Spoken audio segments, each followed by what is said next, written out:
I'm Allendale's Chief Meteorologist Ryan Martin with a look at your midday weather update. Latest surface analysis across the middle of the country shows strong high pressure settling in over parts of Michigan. And we're feeling the effects of that all the way through the Corn Belt, west to the Iowa, Missouri, South Dakota, Nebraska lines. And we're seeing it east to the Appalachians. We finally kicked that slow-moving cloud cover out. We're going to be looking at several days of drier weather settling in here. Now, there is a front working its way through the plains, but you know what? This front looks a lot more impressive on analyses than it does in person. And why do I say that? Well, you know, we've got two fronts stacked up, quick warm front / stationary, and then a fairly quick-moving cold front. Moisture mostly has been limited to showers across parts of central South Dakota into Nebraska. We've seen some pop-up stuff in Kansas. The best stuff is the farthest south, down in the Lubbock and Amarillo areas in Texas. I have to wonder, though, how much of that is ground clutter, because you're seeing the biggest clusters of action, at least on the picture I'm looking at here, showing up right around the radar sites.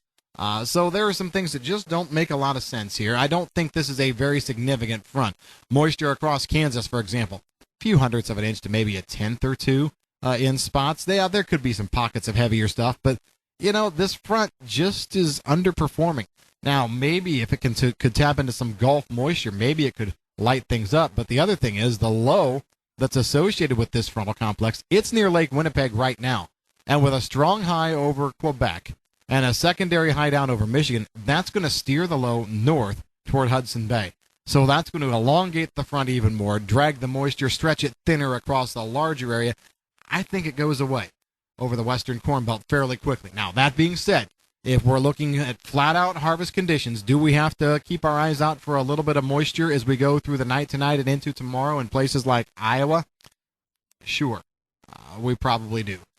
So we will keep that eye out going forward. But right now, I don't think it translates eastward very far at all. So, for example, we see a few scattered showers in the overnight period tonight into early tomorrow morning into western Iowa, southwestern parts of Minnesota. And then by the time we hit about 9 to 10 a.m. tomorrow morning, those things have diminished to just spits and sprinkles across eastern Iowa, northern Missouri, Wisconsin, places like that. So I'm guessing, or I'm looking at this and just saying, hey, it's really not that big of a deal. We'll keep an eye on it, of course, but we don't think it's that big of a deal, and the rest of the Corn Belt should be able to roll on with very few harvest delays. So what are we looking at then for moisture as we go forward? In the plains, we'll have to watch for a system maybe trying to start off for early next week, but that front looks like it's very dry, no moisture with it at all. The Corn Belt looks dry as we go through the early part of next week as well. Might see some scattered showers with that system early in the week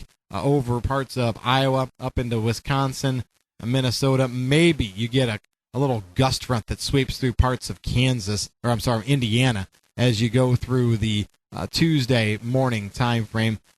Anything that falls is going to be so light that it will not cause major harvest delays. However, as we get toward the end of next week, so the 30th, 31st, and 1st, monster low trying to develop, and it's going to bring moisture, and this is going to be delay-causing moisture to finish out the month of October and go into November. And it's also going to bring a very big push of cold air. I'm looking for rains from the Corn Belt back into the plains, probably on the order of 1 to 2 inches. We're going to be seeing coverage 60 to 70% of the Corn Belt. What's real interesting is the cold air that comes in behind this is formidable. I do not like the GFS. My disdain for the GFS is known by all of you as you hear me talk about this from week to week. But I will say this.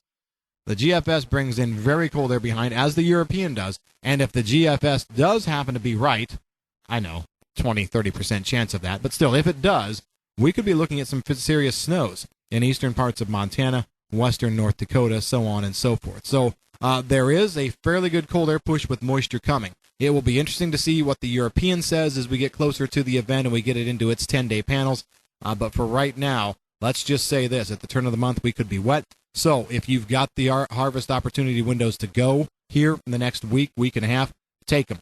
Take them because it could be a very wet start to November. Let's shift gears, go down to South America here a little bit. We've been talking about decent moisture coming in places like Mato Grosso, Bahia, that central north area for beans.